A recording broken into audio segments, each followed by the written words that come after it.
Hello everyone, just doing a quick video on camping stuff, emergency preparedness stuff. Now this is my everyday bag, but not with all this junk on. Normally I don't have all this gear attached, it's just that I'm going to go camping this weekend and I don't want to do what me and my friend did once, it's having to carry loads of separate bags like that. When you're just trying to find a place and you're humping them around, it gets heavy quickly. So I thought, what could I get? So I got this backpack. It wasn't expensive. It's like 25 quid. It's 40 litre. It has these little straps on it. It's like an army style bag. So you can put carabiners on it. You can put anything that kind of has a strap fitting, like the proper strap fitting. They call it Mollet, the proper strap fitting, and it goes all the way through there like that. See, it goes all the way down through these straps, and you can attach extra packs on. So yeah, I'm going to get an 80 litre or something, pretty much twice the size as this, I think, for in the future, where I can fit everything in. Plenty more spare clothes and things as well. But just for a couple of nights or a night, whatever, this is more than enough. And like I said, I use it every day just for on my bike and stuff anyway. And if you can transfer the weight onto your back instead of carrying things, it's just a lot easier. Especially when you have where are they? Can't find them in a minute. Oh, here we are. Yeah, especially when you have shoulder straps, or it's like it goes across your chest really, but it supports your shoulders. Wish I had two hands actually to be able to do this properly. But yeah, basically that obviously clips into another thing and supports there up high. And there's another waist one that fits lower down. So you've got that supporting so the straps don't slip off your shoulders. It's not taking a strain off your shoulders. Because last time I never had any of these them things, and the strap was wanting to come off my old bag. I mean, even if you're just for general use, make sure you've got a chest strap, especially if you're riding a bike. Okay, anyway, so what have I got attached to this? Well, I've got a sleeping bag. This is just a 2-season sleeping bag, so it's only a thin one really, but it's just a summer one. It's like it's not a mummy style bag where it covers your head. It's just literally up to your neck. There's a bit more room to move around in it, so it's rectangular. I've got that attached on a carabiner with a tent as well.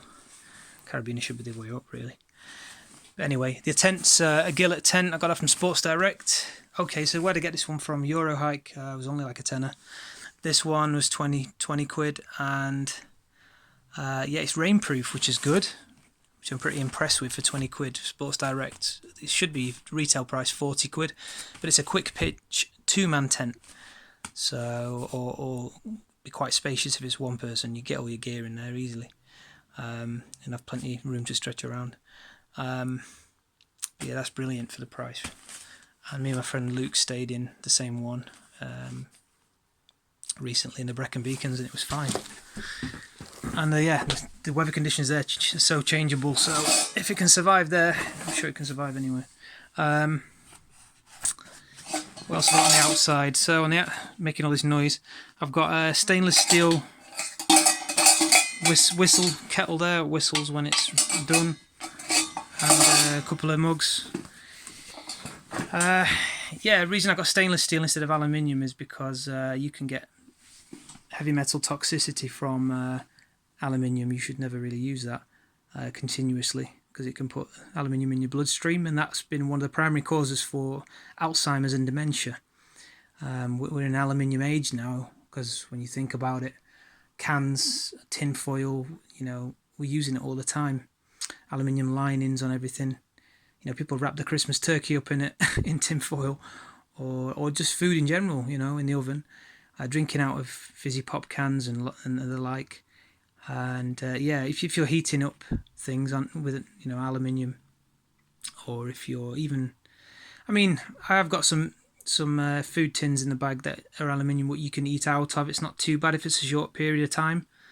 But if you're certainly cooking with something and you've got piping hot stuff often, it's better to have, especially with hot drinks, boiling hot water's going in there. It's better to have stainless steel. Maybe I'll replace the mess tins and get some stainless steel ones, but for now I've got some aluminium ones in the bag. This is a really exciting thing on the outside. It's called Lifesaver bottle. It's a Lifesaver bottle.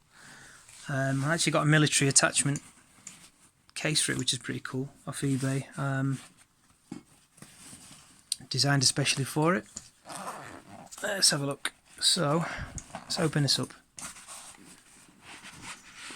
And this is the bottle. This is the bottle. And what this is a water filter. I'm not going to start using it because it's not even been primed. It's not in use just yet because I wanted to kind of wait until a time where it was a bit more of an emergency to use it. Or I may get another one and keep this as an everyday use sort of thing. It is rather large, right? But it's the best on the market. If anyone wants to know, I can point you to the page where I got it. They might have a few left at 40 quid, but they're normally about £115 upwards. So I got a really good deal on these. Someone just had a bunch of them. So off eBay I got them. And yeah, they filter out 99.9% of all viruses, bacteria, anything that's present in the water, because you're out in the countryside, you think it's okay to get it from a stream. It's not. And even if you boil it, it doesn't kill everything.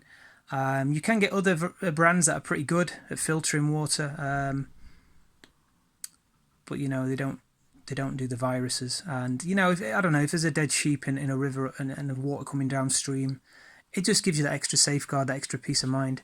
They're actually used in third world countries to give people safe water, and in disaster zones they'll hand them out to people. But also the British military, and I think there may be other country military that use it. I don't know about other countries, but the British military issued these as standard. Here's the actual box for it, and it has a NATO stock number on it. Sorry, my camera's not very good, but yeah, it has a NATO stock number, so it's that's why it's no fancy packaging. It's literally a military grade water filter bottle. It came with a few accessories, a charcoal water filter, and some other attachments and maintenance bits and bobs. And the carbon filter literally goes at the top. Once I've opened this, it goes. You unscrew that and it goes at the top. Because a carbon filter just pretty much is the last filter in anything that takes away bad odor, taste, and smell, and a few heavy metals. Gets rid of a few pesticides in the water, etc. But the main filter system is this big white thing, which I'm not going to take out, but it's what's inside the bottle. It's excellent, and you really can literally take muddy water out of a puddle. It literally can be brown, pure brown, and it will turn it into like bottled, coloured, clear water, just like a bottled water. It looks like Volvic water, basically, or something like that. It's crazy. I can't believe how well it filters. It makes it drinkable straight away. It has a teat on the end, like a sports cap style, where it's not. You can't really chew it. It doesn't get damaged easily, but they do give you a replacement, just for longevity, really. But yeah, it's quite tough, And just open it a minute. You can open it with your teeth to stop cross-contamination, and literally there's a pump at the bottom here, but I'm not going to show you how it pumps, but basically you pump and it puts the water pressure into the bottle, and it sends this squirting out, but it doesn't really have a lot of pressure, but a reasonable amount, as long as you don't pump too much. Otherwise it has a safety feature where the nozzle will just come off. But basically it'll work at any angle. And you can also use it to wash wounds. So if you're doing medical missionary work, you could wash an injured person's wounds from a distance with it without it getting contaminated.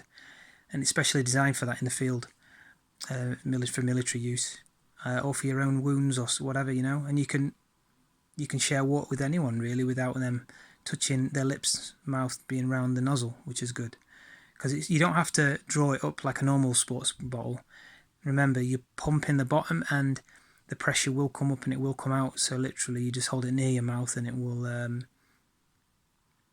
it will go into your mouth. But you can, if you were doing it for someone else, you could, and they had dirty hands, you could stop the cap, you could close the cap yourself or whatever, or you could just press it against your body afterwards, or anything really, you know. Or if you're using it for your own personal use, you open it with your teeth and you can kind of push your teeth to close it. But anyway, I'm going into detail with this now. If you want to know more about it, you can ask me. I'll send you a video on it. But it's a smart bit of kit. Okay, well, we'll put that back in a bit. Let's have a look. What else we got here? In the front, I got some spare bootlaces, energy bars, energy gels, liquid gel. You can get them from Fulton's actually, 19p each, which is amazing. No sweeteners in them, it's just glucose, it's sugar, pure sugar really. And these bars are £4 for £1, and they're vegan as well. Hemp seeds and all these different seeds in it, pumpkin seeds, etc. And they're normally like £2 something at a normal supermarket. So if you're up north, Fulton Foods, can't beat it. Brilliant. I think there's some paracetamol, ibuprofen in there. There's a knife sharpener. Although, funnily enough, I've not got a camping knife in just yet. Yeah, I'll have to find that actually. I think I did have one somewhere. Oh, some nail clippers there. There's Allen keys for my bike.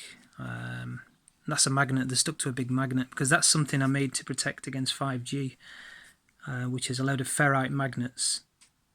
And you put the opposing poles together all the way along, and I wrapped it in gaffer tape, and it puts an electromagnetic field around you to protect you against 5G radiation. So that's a smart idea, which wasn't mine. I got it. It's a smart idea to make it, though, I guess. Thank God for giving me the wisdom to do that. But I nicked the idea off a guy on the internet. So yeah, that's that. Let me just zip this up a sec. Okay. The bottom front compartment. Try and get all this stuff out of the way. You see them Mollet straps, they call them. They're everywhere, and they've got them on the side as well. We've got a rain cover for the bag to put over the backpack when it's soaking wet. This folds out. It's a dry bag, so you can put wet stuff in it, and it will stop other things in your bag getting wet. So if you swim shorts or a wet towel, whatever, or you can put dry things in it, and it'll stop the water getting into them. But then again, if you've got the rainproof cover for the backpack, it shouldn't matter. So it's mainly to put swim shorts in and towels, really, things like that, toiletries. I'll put that all back in after. Very important first aid kit. I've got a mixture of things in there. I'm not going into detail about everything. Thermal blanket, emergency thermal blanket, so it's like foil. There's nothing worse than being cold. You don't want to freeze to death.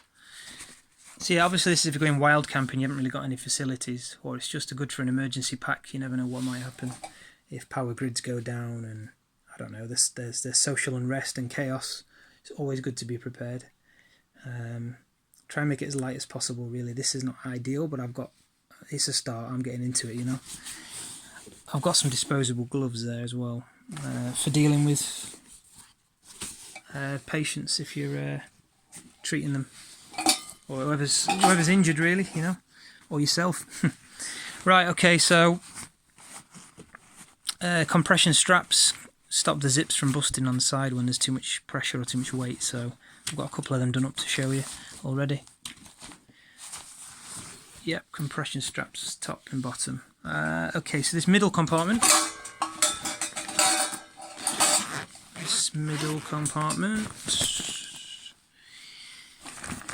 I've got a all-important Bible, yeah, which has got a zip case on it.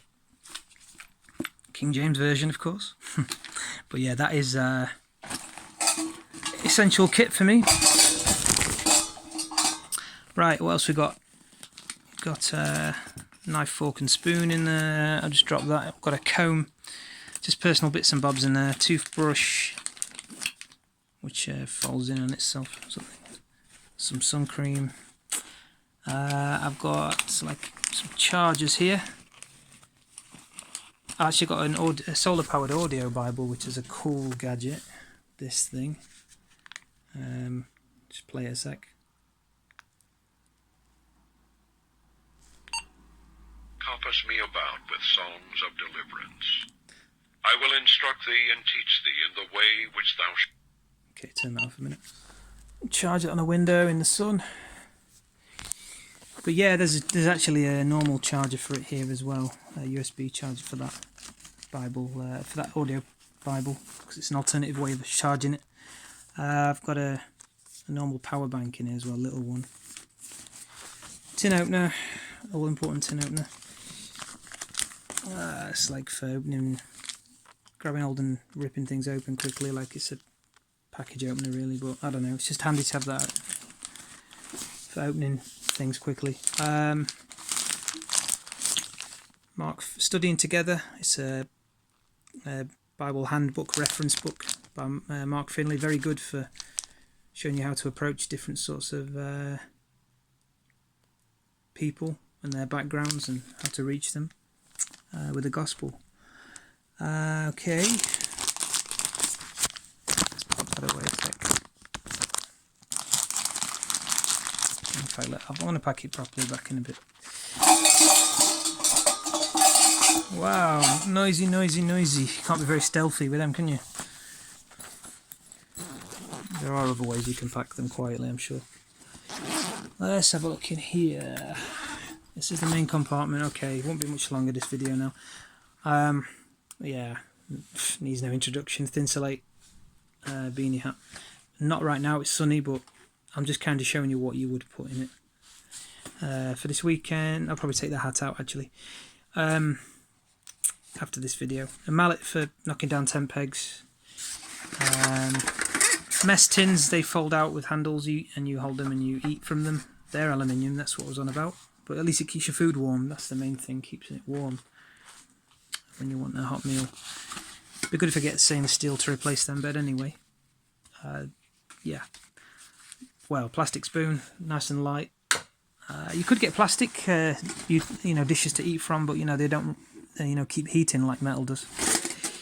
There's 2 pans in here that actually fold out. I'll just show you. So yeah, you've got 2 pans in there that fold out like so and fold into each other. Again, they're stainless steel. They're great. I'll put it down there for a minute. What else we got here? Well, this is a toaster. Portable toaster.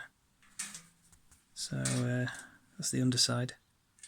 It's got little air holes in it and a grill. And of course you need a fuel source if you're gonna, heating source if you're gonna cook. So I've opted for a little camping stove. Those legs